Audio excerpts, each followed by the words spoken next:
বন্ধুরা, আন্তর্জাতিক রাজনীতিতে একটা কথা খুব প্রচলিত, যার হাতে জ্বালানি তার হাতেই দুনিয়ার লাগাম।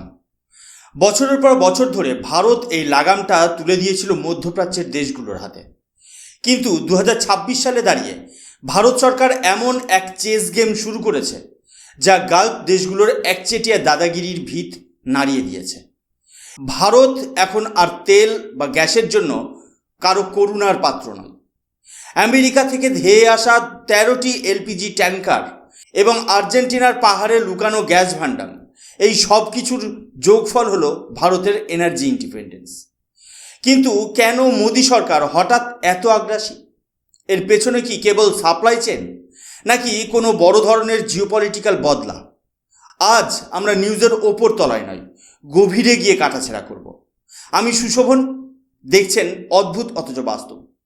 বন্ধুরা, আমাদের খুব গভীরভাবে বুঝতে হবে কেন আমরা এতদিন সৌদি আরব, কাতার বা ইউএইর মতো দেশগুলোর ওপর অন্ধভাবে নির্ভরশীল ছিলাম। অনেকে বলবেন এটা কেবল ভৌগোলিক নৈকট্য বা জিওপলিটিক্যাল প্রক্সিমিটির কারণে, কারণ মধ্যপ্রাচ্য থেকে জাহাজ করে তেল বা গ্যাস আনা সস্তা এবং দ্রুত। কিন্তু বন্ধুরা, এর আড়ালে লুকিয়েছিল এক ভয়ঙ্কর এনার্জি ট্র্যাপ। একটু পেছন ফিরে তাকানো যাক। 1970 বা 80-র দশকে যখন ভারতের অর্থনীতি ডানা মেলতে শুরু করছে, তখন থেকেই আমাদের জ্বালানির চাহিদা প্রায় 80% আসতো এই গালফ দেশগুলো থেকে। এই সময় আমাদের হাতে কোনো বিকল্প ছিল না, আর এই সুযোগটাই নিয়েছিল ওমান, কুয়েত বা সৌদি আরবের মতো দেশগুলো। তারা জানতো ভারতের খিদে বাড়ছে, আর সেই খিদে মেটানোর চাবিকাঠি কেবল তাদেরই হাতে। তারা জানতো ভারত যাবে কোথায়। এই একচেটিয়া আধিপত্য বা মনোপলি ভারতকে দশকের পর দশক ধরে এক প্রকার আন্তর্জাতিক ব্ল্যাকমেলের শিকার করে রেখেছিল। কিন্তু 2022 সালে যখন রাশিয়া ইউক্রেন যুদ্ধ শুরু হলো, তখন পুরো ভূ রাজনীতি বা জিওপলিটিক্স ওলট পালট হয়ে গেল। ভারত একটা রূঢ় বাস্তব দেখতে পেল। আন্তর্জাতিক বাজারে যখন তেলের দাম আকাশ ছোঁয়া, যখন সারা বিশ্বের সাধারণ মানুষ হাহাকার করছে, তখন এই তথাকথিত বন্ধু দেশগুলো কেবল নিজেদের আখের গোছাতে ব্যস্ত হয়ে পড়ল। তারা ওপিইসি প্লাস নামক এক শক্তিশালী কার্টেল বানিয়ে কৃত্রিমভাবে তেলের উৎপাদন কমিয়ে দিল, যাতে দাম সবসময় চড়া থাকে। ভারত তখন উপলব্ধি করলো যে আমরা যদি আমাদের $5 ট্রিলিয়ন ইকোনমির স্বপ্ন পূরণ করতে চাই, তবে এই এনার্জি ব্ল্যাকমেল থেকে আমাদের বেরোতেই হবে। আপনি কি একবার ভেবে দেখেছেন আমাদের দেশের মুদ্রাস্ফীতি বা ইনফ্লেশন কেন বাড়ে? কারণ বিদেশের তেলের দাম বাড়লে আমাদের পেট্রোল ডিজেলের দাম বাড়ে, আর তার ফলে সব জিনিসের দাম বাড়ে। অর্থাৎ আমাদের দেশের সাধারণ মানুষের পকেটের নিয়ন্ত্রণ ছিল গালফ দেশগুলোর হাতে। আর ঠিক এই কারণেই ভারত সরকার তার রণকৌশল আমূল বদলে ফেলল। লঞ্চ হলো ইন্ডিয়া ফার্স্ট পলিসি। মোদি সরকার পরিষ্কার বার্তা দিল, আমাদের এনার্জি সিকিউরিটির চাবিকাঠি আর কোনো একক ব্লকের হাতে থাকবে না। এটি কেবল সস্তায় তেল বা গ্যাস আনার কোনো বাণিজ্যিক চুক্তি নয় বন্ধুরা, এটি হলো ভারতের আত্মসম্মান রক্ষার লড়াই। আমরা আজ আমেরিকা থেকে 13টি ট্যাঙ্কার আনছি, আর্জেন্টিনা থেকে শেল গ্যাস আনছি। এর মানে হলো আমরা এখন বিশ্বকে বলছি ভারত এখন আর কেবল একজন খরিদ্দার নয়, ভারত এখন গ্লোবাল এনার্জি মার্কেটের একজন গেম চেঞ্জার। আমরা আমাদের জ্বালানির ঝুড়ি বা এনার্জি বাস্কেটকে ডাইভার্সিফাই করছি, যাতে ভবিষ্যতে কোনো দেশ ভারতকে চোখ রাঙিয়ে কথা বলতে না পারে। এই লড়াইটা হলো আমাদের সার্বভৌমত্ব বা স্ট্র্যাটেজিক অটোনমি বজায় রাখার লড়াই।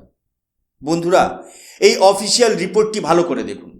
প্রধানমন্ত্রীর দপ্তরে হওয়া সেই হাই লেভেল মিটিংয়ের ঠিক পরেই এই বিশাল অর্ডারটি প্লেস করা হয়েছে। এখন আপনাদের মনে একটা খুব স্বাভাবিক প্রশ্ন আসতে পারে, আমাদের ঘরের পাশে গালফ দেশগুলো থাকতে আমরা 7 সমুদ্র 13 নদী পেরিয়ে আমেরিকা থেকে এলপিজি কেন আনছি?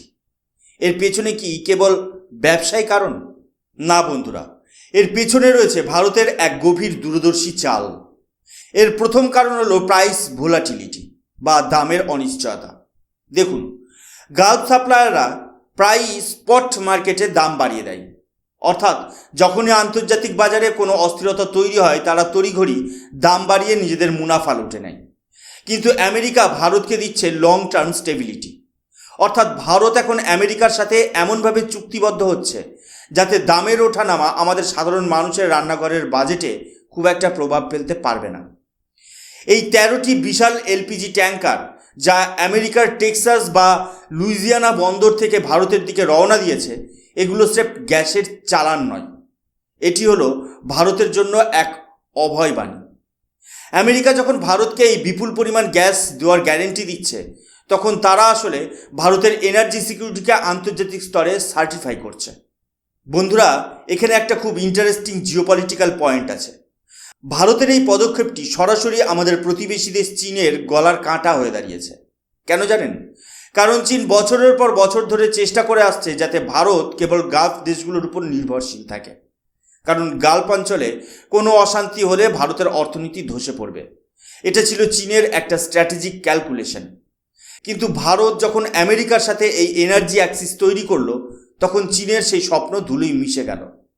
আমেরিকা এবং ভারতের এই স্ট্র্যাটেজিক পার্টনারশিপ এখন কেবল ডিফেন্স বা আইটি সেক্টরে সীমাবদ্ধ নেই, এটি এখন সরাসরি ভারতের জ্বালানি লাইফলাইন বা এনার্জি গ্রিডে ঢুকে পড়েছে। ভারত এখন বিশ্বকে বার্তা দিচ্ছে যে আমাদের হাতে বিকল্প আছে, আমাদের হাতে শক্তি আছে এবং আমরা আমাদের এনার্জি সোর্সকে ডাইভার্সিফাই করতে জানি। 10 লক্ষ টন এলপিজি আমদানির এই সিদ্ধান্ত আসলে ভারতের আত্মনির্ভর হওয়ার পথে এক বিশাল বড় লাভ। বন্ধুরা, এবার ম্যাপটা একটু ঘুরিয়ে দিন। ভারত থেকে হাজার হাজার কিলোমিটার দূরে দক্ষিণ আমেরিকার দেশ আর্জেন্টিনা। সেখানে একটা অদ্ভুত নামের জায়গা আছে, ডাকা মুয়ের্তা। স্প্যানিশ ভাষায় এর আক্ষরিক অর্থ হলো মরা গরু। কিন্তু বন্ধুরা, নামের সাথে কাজের কোনো মিল নেই। এখানে বলা হচ্ছে ভারত এখন এই মরা গরুর নিচেই চাপা পড়ে থাকা সোনার খনির সন্ধানে নেমেছে। আমি কোনো সোনার কথা বলছি না, আমি বলছি বিশ্বের অন্যতম বৃহত্তম শেল গ্যাস ভাণ্ডারের কথা। এই আর্টিকেলের দ্বিতীয় প্যারাগ্রাফে লেখা আছে যে আর্জেন্টিনা এতদিন সঠিক টেকনোলজি আর ইনভেস্টমেন্টের অভাবে তাদের এই বিশাল খনিজ সম্পদকে কাজে লাগাতে পারেনি। কিন্তু ভারতের জিওপলিটিক্যাল ভিশন দেখুন। যখন ভারত দেখলো যে গালফ দেশগুলো মাঝে মধ্যে তেলের সাপ্লাই বা দাম নিয়ে দাদাগিরি করছে, তখন ভারত হাত গুটিয়ে বসে থাকেনি। ভারত সরাসরি প্রশান্ত মহাসাগর পেরিয়ে আর্জেন্টিনার দরজায় গিয়ে কড়া নাড়ল। এই যে 19,000 টন এলপিজি ভারত আনছে, এটা স্রেফ শুরু, এটা একটা ট্রেলার। আসলে ভারত সরকার এখন আর্জেন্টিনার এই ভাকা মুয়ের্তা অঞ্চলের এনার্জি ইনফ্রাস্ট্রাকচারে বড় ধরনের বিনিয়োগ করার পরিকল্পনা করছে। ভাবুন একবার, ভারতের জ্বালানি নিরাপত্তার জাল এখন কেবল আমাদের প্রতিবেশী দেশগুলোর মধ্যে সীমাবদ্ধ নেই, তা আটলান্টিক আর প্রশান্ত মহাসাগর ছাড়িয়ে লাতিন আমেরিকা পর্যন্ত বিস্তৃত হয়েছে। এর মানেটা কি? এর মানে হলো ভারত এখন গ্লোবাল এনার্জি মার্কেটে নিজের লেভারেজ বাড়াচ্ছে। কাল যদি মধ্যপ্রাচ্যে কোনো যুদ্ধ বা অস্থিরতা তৈরি হয়, তবে আমাদের এই লাতিন আমেরিকান কানেকশন ভারতকে সেই সংকট থেকে বাঁচাবে। এতে কেবল আমাদের সাপ্লাই চেন মজবুত হবে না, বরং দক্ষিণ আমেরিকায় ভারতের জিওপলিটিক্যাল ইনফ্লুয়েন্স এক ধাক্কায় অনেকটা বেড়ে যাবে। ভারত বুঝিয়ে দিচ্ছে যে জ্বালানির প্রয়োজনে আমরা পৃথিবীর যে কোনো প্রান্তে পৌঁছাতে পারি। এই আর্টিকেলে একটা খুব ইন্টারেস্টিং পয়েন্ট আছে।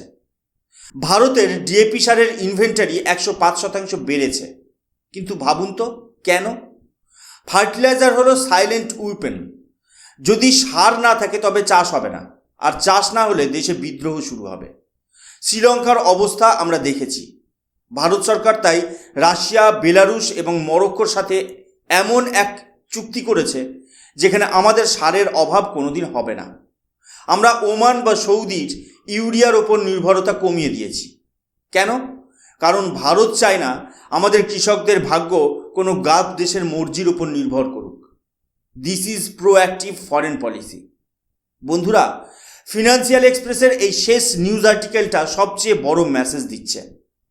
ভারত কেবল বাইরে থেকে সোর্স পাল্টাচ্ছে না, আমরা নিজেদের ঘরের ভেতরেও সমাধান খুঁজছি। সিবিজি অর্থাৎ কম্প্রেসড বায়োগ্যাস। ভাবুন তো, আমাদের দেশের কৃষকরা যে খড় জ্বালিয়ে দেয় তা এখন আমাদের রান্নাঘরের গ্যাস পাইপলাইনে ঢুকছে। এটি একটি সার্কুলার ইকোনমি। সরকার এখন 1.25 লক্ষ নতুন কানেকশন দিচ্ছে মাত্র কয়েক দিনে। এতে আমাদের দামি এলএনজি আমদানি কমবে আর দেশের টাকা দেশেই থাকবে। এটি হলো ভারতের আত্মনির্ভরতার আসল রূপ। বন্ধুরা, পুরো বিষয়টাকে যদি সামারি করি, ভারত এখন আর সেই পুরনো ভারত নেই যা কেবল পরিস্থিতির শিকার হবে। আজকের ভারত পরিস্থিতি তৈরি করে। আমেরিকা, আর্জেন্টিনা, রাশিয়া আর আমাদের দেশের নিজস্ব বায়োগ্যাস, এই চারটে স্তম্ভের উপর দাঁড়িয়ে ভারত এখন গালফ দেশগুলোকে চোখে চোখ রেখে কথা বলছে। আমরা আমাদের জ্বালানি নিরাপত্তাকে কোনো একটি নির্দিষ্ট ব্লকের হাতে বন্দি রাখতে রাজি নই। আপনাদের কি মনে হয়, ভারতের এই বহুমুখী রণকৌশল কি 2030 সালের মধ্যে ভারতকে পৃথিবীর তৃতীয় বৃহত্তম ইকোনমি বানাতে পারবে, নাকি গালফ দেশগুলো আরও বড় কোনো চাল চালবে? আপনাদের মতামত কমেন্টে জানান। আমি সুশোভন, আজকের জন্য এইটুকুই। ভিডিওটি শেয়ার করুন যাতে আপনার বন্ধুরাও এই গ্রেট জিওপলিটিক্যাল গেম সম্পর্কে জানতে পারে। দেখা হবে পরের ভিডিওতে। জয় হিন্দ, বন্দে মাতরম, ভারত মাতা কি জয়।